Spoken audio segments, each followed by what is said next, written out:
we're going to talk about a pretty hard topic, and it's called reference and related angles. And it's a huge topic in trig because they share lots of good qualities that we need to know. So for each angle in standard position, there's a corresponding acute angle, an angle less than 90, called the reference angle. The symbol, we're using theta for the angle and little r, or you could use big R, as the reference angle. And it's formed between the terminal arm and the nearest x-axis, which is different than before when we were just talking about the initial side. The initial side was the positive x-axis, but in this case, it's the nearest x-axis. The reference angle is always acute. That's huge. You have to remember the reference angle is always acute, and it measures between 0 degrees and 90 degrees. So these diagrams are a little bit small. So if this is my theta here, what is the nearest x-axis and the terminal side? Well, it's the exact same thing. So in quadrant 1, the reference angle is actually the angle. In quadrant 2, if we have theta going all the way to the second quadrant, what would be the nearest x-axis and my terminal side? Well, that would be this part right here. So in that case, theta is actually, if I were to go all the way to 180, if I subtract the reference angle, that would be the angle we're actually talking about. In quadrant 3, say this is my angle, so I'm going to say this is my theta. Going all the way to the third quadrant, what is the nearest x-axis? This is a mistake a lot of people make. They'll go to the y-axis. That's incorrect. We have to go to the x-axis. Here's the nearest x-axis. So my reference angle is that little angle between the terminal arm and the nearest x-axis. So how would I figure that out? I would go 180 and then add my reference angle. In quadrant 4, we have theta going all the way around to quadrant 4. And then again, what is the nearest x-axis? Right here. So this part is my reference angle. How would I figure that out? Well, if I went all the way around 360 degrees, and get rid of my reference angle, I would be at the angle I'm talking about.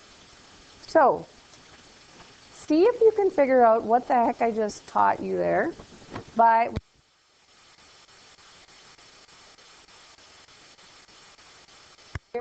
quadrant 140 degrees in.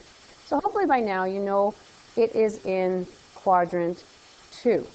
How do I know that?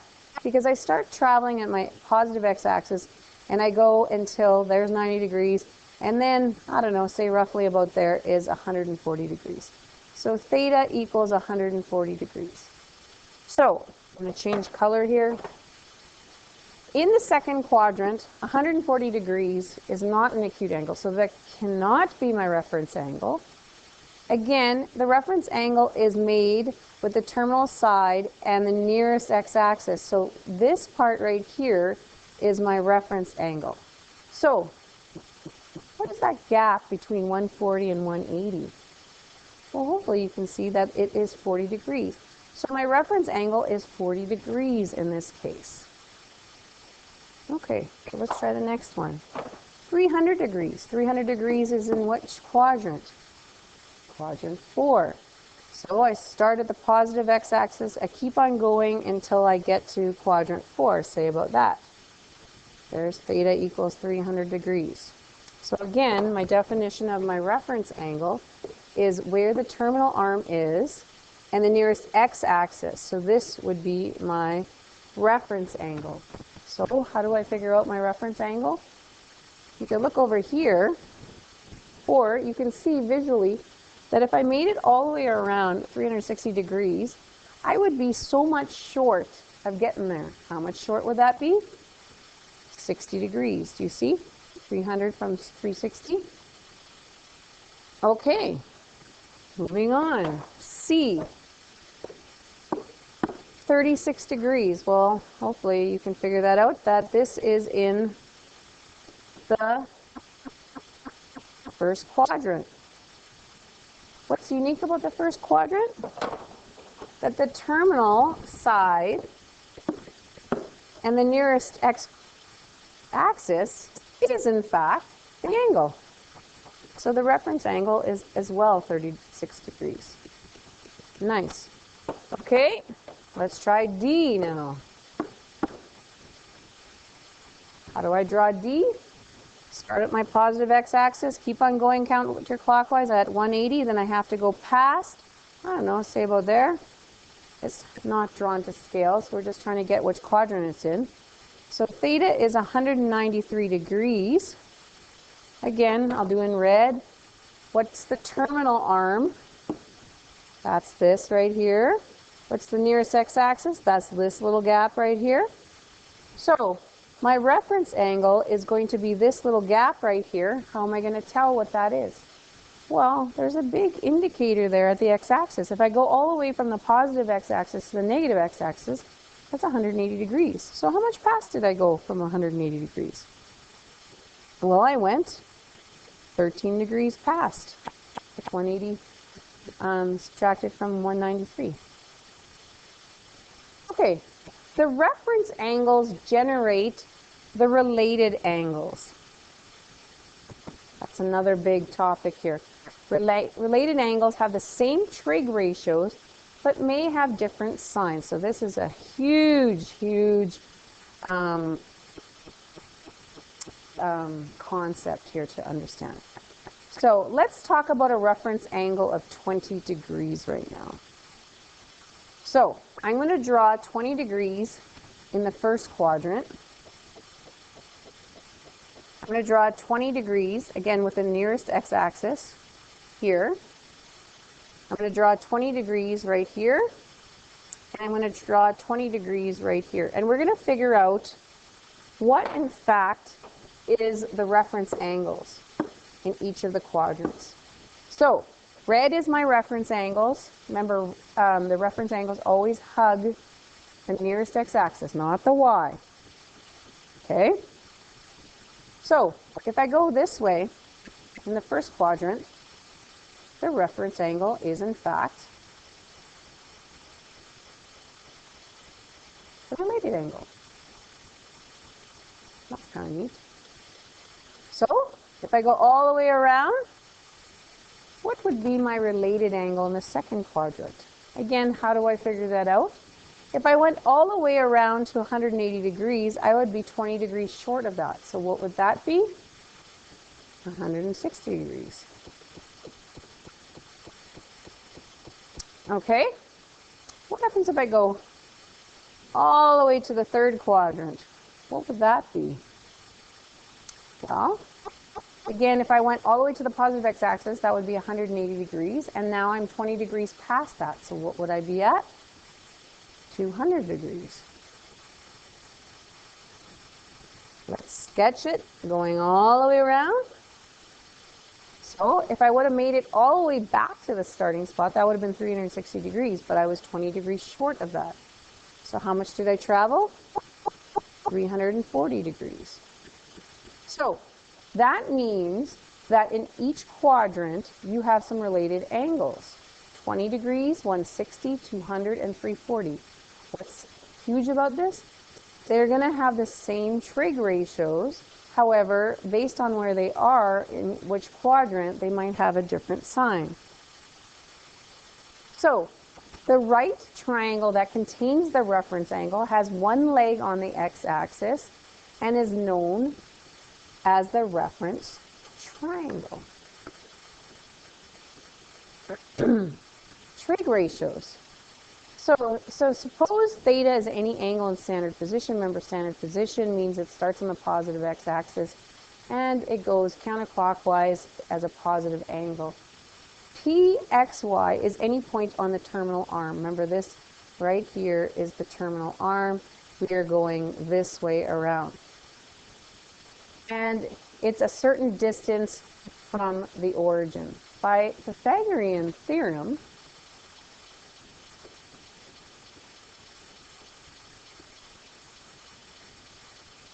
r, that would be the length from the origin to that point, px, would be equal to x squared plus y squared and the square root of that. How did I get that? From Pythagorean theorem. If this was a squared plus b squared equals c squared, and I wanted to solve what c is, I would add a squared and b squared together and then square root it. So, remember our old trig ratios, SOHCAHTOA? Sine is opposite over hypotenuse, cosine is adjacent over hypotenuse, tan is opposite over adjacent. From now on, we are going to refer to this as x's, y's, and r's. So, what would my opposite be here? What's opposite my theta? It would be my y. What is my hypotenuse length? R. Cosine. What's my adjacent? X. What's my hypotenuse? R. So I'm just renaming this formula. Tan theta, what's my opposite? Y. What's my adjacent? X. So instead of using opposite and adjacent, we're now just using different letters. Why are we doing this? Because we're going to see which quadrants will now give positive x-axis, positive trig ratios and negative trig ratios based on where they are. So let's look at quadrant 1. In quadrant 1, does everybody see y is positive and x is positive? And just so you know, the radius, because it's the positive square root, is always going to be positive.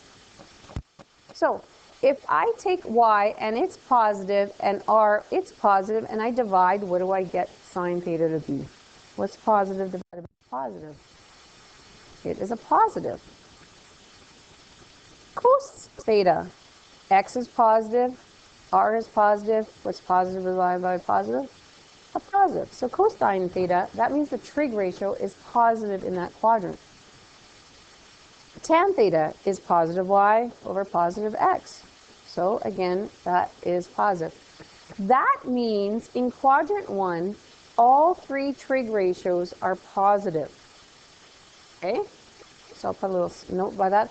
All 3 trig ratios are positive. Okay, let's look at quadrant 2 now. What's negative this time? Well, the x is negative. If you go to the left from the origin, the x is negative, but the y is still positive. So, if sine is y over r, that would be positive over positive. What happens if I divide positive over positive? I get a positive. We'll look at x. This time, we have a negative x over a positive r. What's a negative divided by a positive? It's going to be a negative. Tan is y over x, and in this case my x is negative, so I have a positive divided by a negative. What's a positive divided by a negative? A negative. So what's the only trig ratio that is positive in the second quadrant? Only sine theta is positive in quadrant 2. Okay, let's look at quadrant 3. Notice that I name my quadrants with Roman numerals, capital Roman numerals. That's how you should be naming this proper math. Okay, in quadrant 3, notice my x and my y is negative because we're going into both negative axes there.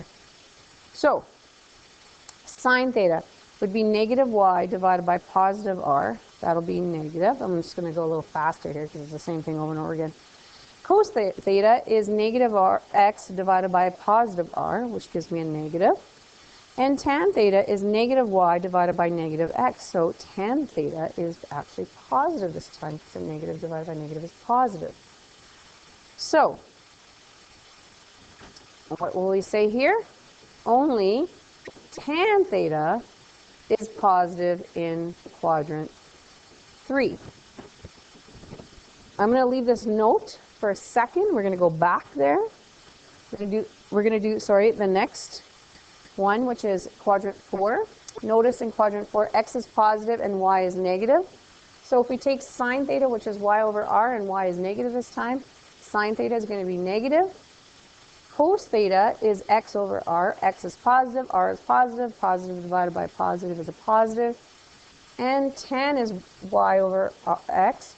So if y is negative, that means a negative divided by positive is a negative. So what's the only one that's positive here?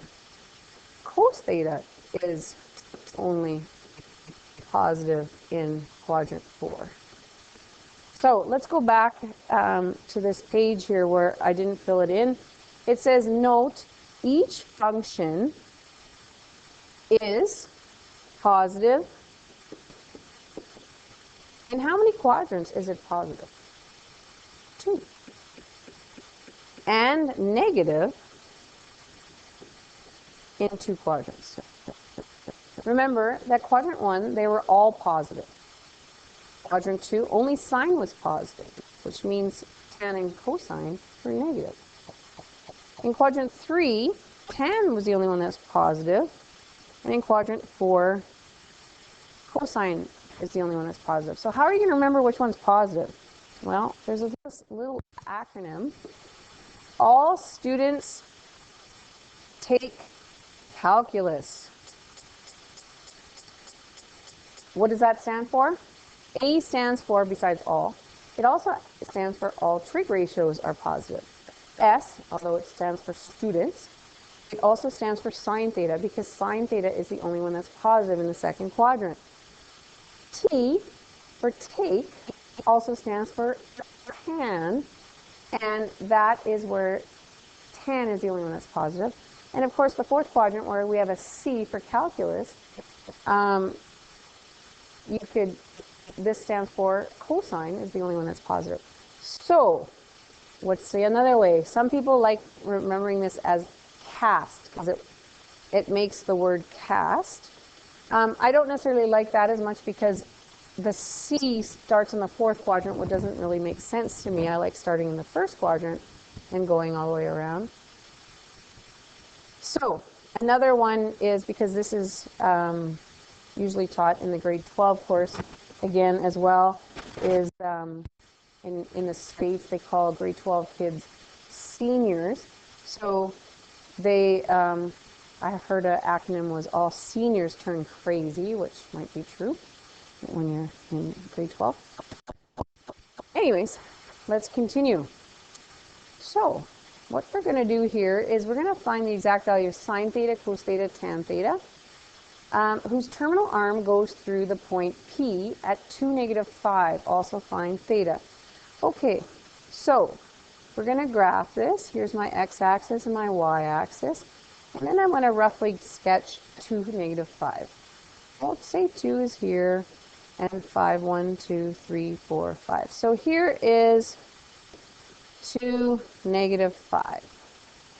So what it's saying here is, if we have an angle going to that terminal arm, it's going to end where the terminal arm and the origin make a segment ending at 2, -5. Okay, so remember I was talking about a reference triangle? So do you see here, if I take this with the nearest, oops, I should go straight up, sorry. The nearest x-axis, I make what's called the reference triangle. There's my 90-degree angle. Just going to fix this up here. And here is my reference angle.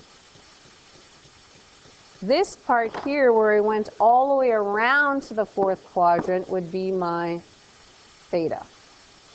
Okay? So, I sketched it. I need to find what R is. Well, first, before I can find R, I need to label my triangle. This is 2, and this is 5. So how would I figure out what R is? Well, Pythagorean theorem. 2 squared plus 5 squared equals R squared. This is not a Pythagorean triple. 4 plus 25 equals R squared. 29 equals R squared. So R is the square root of 29, and we're going to leave it as a square root, exact value. You do not round here at all. So why did I leave it as positive square root 9 and not plus or minus square root 29? It's because of the fact that I know that R is always positive, so I can negate the negative sign. So if this is my reference angle here, my sine theta is going to be the opposite over the hypotenuse. What's my opposite to my reference angle? 5. That's my hypotenuse. I just figured out my hypotenuse. It was 29. So it would be 5 over root 29. Now, you might think I'm all good to go there. However, we remember to be careful of our signs. Remember that little acronym I said? CAST, or all students take calculus. In the fourth quadrant, the only thing that should be positive is cosine. So I need to make sure this is a negative 5 over root 29. Okay, so now I'm going to figure out cosine. Remember I just said cosine is the only one that's positive, so this answer is going to be positive now. What's my adjacent? 2. What's my hypotenuse? Root 29. There's my cos theta. What's my tan theta? And is tan theta going to be positive? Look at my fourth quadrant. The only one that's positive is cosine. So this answer is going to be negative. Tan is opposite over adjacent, or 5 over 2. And it has to be negative. Doesn't matter where you stick the negative as long as you have one negative. Okay, so now last year in grade 10, we actually solved for theta. We reviewed it the other day. And technically, we've been using the reference angle. The cos theta, the sine theta, and the tan theta have all been the reference angle. So when I solve this, I'm actually going to get the reference angle. So it doesn't matter which trig ratio you use, you will get the same reference angle. Okay, so you might say, there's no way I'm going to get the same thing. So now the thing about the reference angle is, if I want to get the reference angle, I need to ignore the sign at this point when I put it into my calculator. So if I find the inverse sine of 5 over root 29, some of you might have trouble with that. So inverse sine, I get 68.1 degrees. If I do inverse cos, and try this, 2 over root 29, and I inverse cos that, I get the same answer. If I get tan, inverse tan, and again, we're ignoring the sign. We're not going to use negative 5 over 2. We're going to just use 5 over 2. If I find the angle, inverse tan of 5 over 2, I will again get, check it out, 68.1. So remember that this is the key here, is the trig ratios will all give you the same angle, because we're talking about the same angle. Does that not make sense? That reference angle will be the same. So here's the kicker, is now we have to find what theta is. So how do we figure out theta if it's in the fourth quadrant? Well, theta is 360 degrees if I go all the way around, and then I get rid of that reference angle, I will get what theta is. So 360 degrees, if I subtract 68.1, I will get my answer. 291.9 degrees. And does that make sense that that angle there is 291.9 if it's in the fourth quadrant? I hope it does. Okay, let's do example 4 here. Sine theta is 2 over root 7, and theta is in the second quadrant. Determine the value of cos theta, tan theta, theta, and theta r. Okay, so I'm going to draw a quick sketch. It's saying it's in the second quadrant, so this is what your reference triangle looks like. It's also giving you that sine theta is 2 over root 7. Remember that this was your opposite, or your y, over your radius, which is your hypotenuse. So your opposite to this would be 2, and your hypotenuse is 7.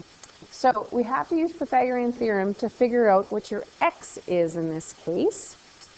So 2 squared plus x squared equals root 7 squared. Again, we don't round. How do you square square root? Well, it doesn't matter if you square it first and then you square root it. you undo it. So what do you end up getting when you square the square root of 7? You get 7. Check it out on your calculator if you don't believe. So x squared would be 3, because I'm going to move the 4 over to the other side. So x is the square root of 3. It's technically the plus or minus of square root 3. Now, because I'm in the second quadrant, it's actually negative, but I'm just going to write it as the positive here, because I want you to guess which trig ratios is going to be positive in this second quadrant.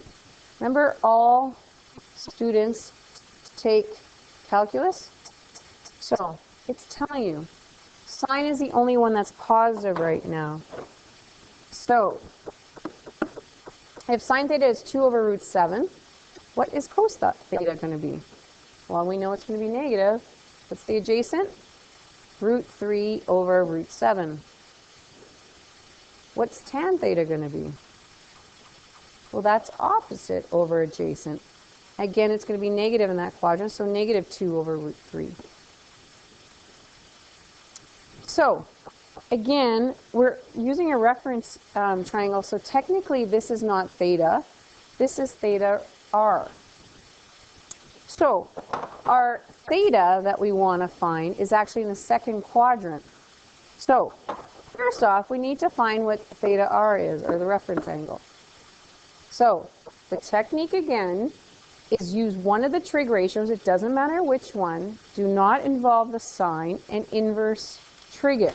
So, I'm going to use sine theta, since that's the one that was given. So 2 divided by the root of 7, and I'm going to inverse sine it. So I get 49.1 degree. So that is this little angle that's right here, 49.1. So how would I figure out what theta is? If it's in the second quadrant, that means I'm 49.1 degrees short of getting all the way to 180 degrees. So again, theta is 180 minus 49.1. So theta would be 130.9 degrees. Alrighty. It says point xy is on the terminal arm of theta equals 35 degrees in the standard position. The distance r between P and the origin is 8. To the nearest tenth, determine the coordinates of P. So I'll give you a visual of this. They're saying it is 35 degrees, so this is your reference angle as well as your theta. And it's saying that your distance from 0, 0 to point P is 8 units. Let's find the coordinates of P. Now, this length right here is your x. This length right here is your y. How would I figure out the coordinates of P? I need to know what x is. I need to know what y is. How do we figure this out? Grade 10, right angle trig. So, if I want to find x right now, here's my theta. What is that compared to my theta? That would be my adjacent. This, of course, is my hypotenuse. So, that would be cos of 35 degrees is equal to x over 8. How do I solve what x is? Get rid of the 8 by multiplying it over. So, x is going to be 8 times cos of 35 degrees. Punch that in. And I get approximately 6.6 to the nearest tenth, it says. How do I figure out y? What's that in relationship to the 35 degree angle? That would be my opposite. What's opposite and my known, which is hypotenuse? That would be sine of 35 degrees is equal to y over 8. Again, cross multiply that over, and we get y is 8 times sine of 35 degrees. Punch that into my calculator. and I get approximately 4.6. So if x is 6.6 and y is 4.6, therefore the coordinates of P is 6.6, comma 4.6.